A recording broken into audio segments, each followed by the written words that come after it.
Hi friends, எல்லாருக்கும் வணக்கம். இன்றைக்கி என்னோடய ஸ்டைலில் உங்களுக்கு மீன் குழம்பு வச்சு காட்டுறேன். பாருங்கள், தேவையான பொருள் பார்த்துடலாம்.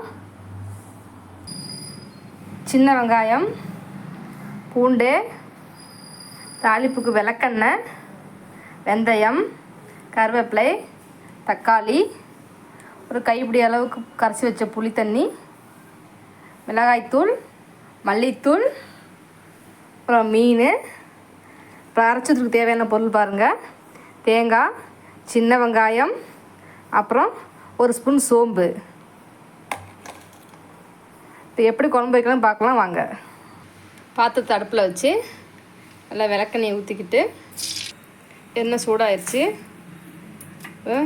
வெந்தயம், இடித்து வச்ச பூண்டு, ஒரு கைப்பிடி அளவு கருவேப்பிலை, இடித்த சின்ன வெங்காயம்,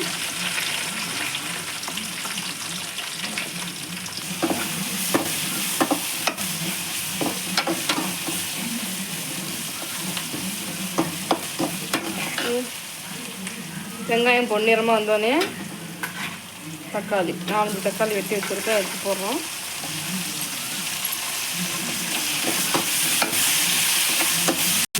வெங்காயம் தக்காளி நல்லா வதங்கிடுச்சுங்க. இந்த டைமில் மிளகாய்த்தூள், தனியாத்தூள் நல்லா எண்ணெயிலே வறுத்துக்கணுங்க. வந்து போட்டு நல்லா எண்ணெயிலே வறுத்தோம்னா டேஸ்ட் நல்லா இருக்குங்க. பாருங்கள், தகன அப்படியே எண்ணெயில் எல்லாம் பொரிஞ்சிருச்சு. இந்த டைம் புளிக்கரைசல் எடுத்து ஊற்றலாம். ஒரு கைப்பிடியில் உப்பு போட்டு ஒரு கரைச்சிக்கலாம். வதக்க மசாலாவில் இந்த புளி தண்ணி எடுத்து ஊற்றலாம்.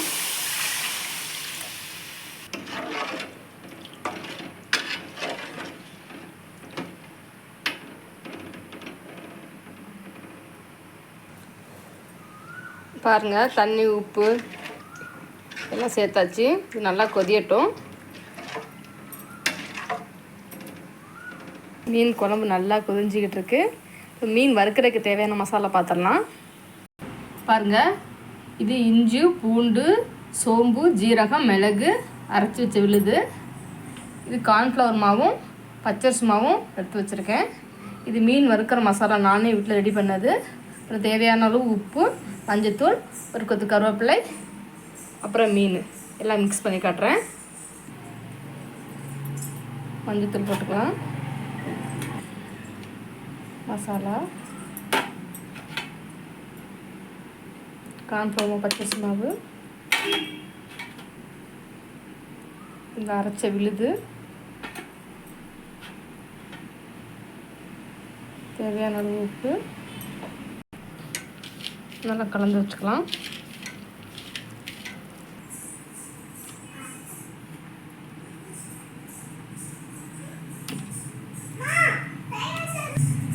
நல்லா மீனை போட்டு மசாலா பரட்டி வச்சுக்கலாம்.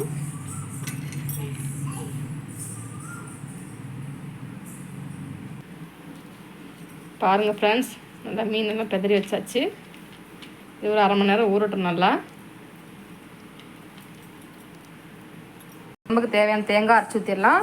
தேங்காய், சின்ன வெங்காயம், சோம்பு 3ஐயும் நல்லா அரைச்சி ஊற்றலாம். பாருங்கள், தேங்காயும் சோம்பையும் நல்லா அரைச்சிட்டு சின்ன வெங்காயத்தை கடைசியாக போட்டு ஒரு சுற்று விட்டு இந்த அளவுக்கு கொரப்பாக இருக்கணும் ஃப்ரெண்ட்ஸ். இதை அரைச்சி போட்டிங்கன்னா குழம்பு டேஸ்ட்டு அள்ளும். இல்லை தகன்னு கொதிக்கிற குழம்புல இந்த தேங்காவை அரைச்சி ஊற்றி வச்சோம்னா சரியான டேஸ்ட்டாக இருக்கும். எங்கள் அம்மா எனக்கு தான் சொல்லி கொடுத்துருக்காங்க வைக்க சொல்லி. இது ஒரு கொதி வந்தோடனே மீனை சேர்த்துற வேண்டியதான். பாருங்கள் ஃப்ரெண்ட்ஸ், நல்லா குழம்பு கொதிச்சிச்சு. இந்த டைமில் மீனை உள்ளே சேர்த்துடலாம்.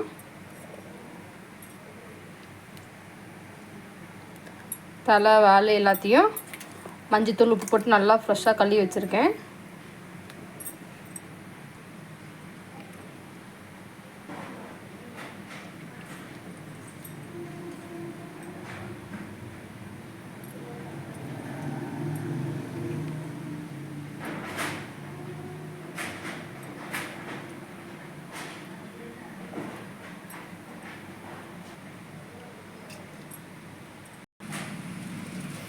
பாருங்கள், ஒரு 5 நிமிஷம் கொதி வந்தோடனே ஆஃப் பண்ணி இறக்கிடலாம்.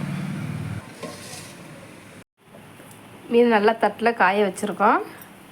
இது காய வச்சோம்னா எண்ணெய் கொஞ்சம் இழுக்காது. எண்ணெய் காய வச்சுருக்கோம். அதில் இந்த மீன் எடுத்து போட்டுடலாம்.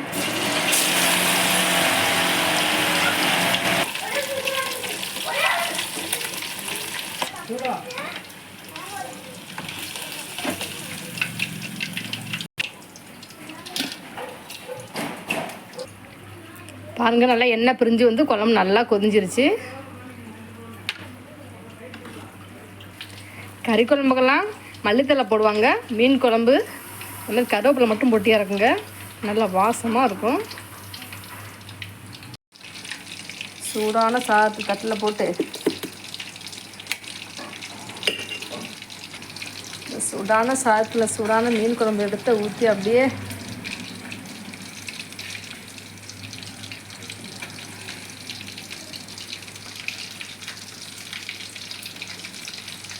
அப்படியே டேஸ்ட்டு சும்மா சூப்பராக இருக்கும். அப்படியே வறுத்தமில்ல தட்டில் எடுத்து வச்சு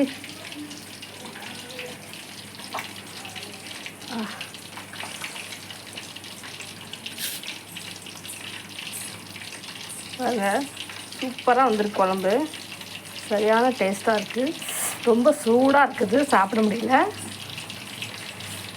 வாவ், செம்ம டேஸ்ட்டாக இருக்குது. உப்பு காரம் புளிப்பு எல்லாமே கரெக்டாக இருக்குது. வாங்க சாப்பிட்லாம். என்னால் முடிஞ்ச அளவுக்கு வீடியோ எடுத்து பாருங்கள் ஃப்ரெண்ட்ஸ். என்னால் முடிஞ்ச அளவுக்கு வீடியோ எடுத்து போட்டிருக்கேன். பிடிச்சா லைக் பண்ணுங்கள், ஷேர் பண்ணுங்கள், மறக்காமல் சப்ஸ்கிரைப் பண்ணுங்கள், கமெண்ட்டும் பண்ணுங்கள். தேங்க்யூ.